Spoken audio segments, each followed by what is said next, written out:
మరి మీ యొక్క స్వాగతం, మీ ఊరేగింపు గ్రామాల్లో ఉన్నటువంటి దేవాలయాలకు అన్నింటికి వెళ్లి దర్శనం చేసుకుని దైవాశీస్సులు పొంది నేడు మన కామరాజు గారు, సుందర కామరాజు గారు, వారితో కూడా అనేక మంది మిత్రులు,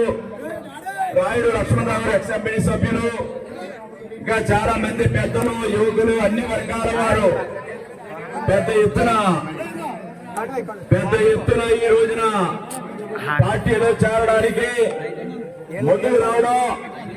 వారందరికీ కూడా హృదయపూర్వకంగా తెలుగుదేశం పార్టీలకు ఆహ్వానం పలుకుతూ వారిని స్వాగతిస్తూ పార్టీలో చేర్చుకుని వారందరికీ కూడా హృదయపూర్వకమైన అభినందనలు పేరు పేరున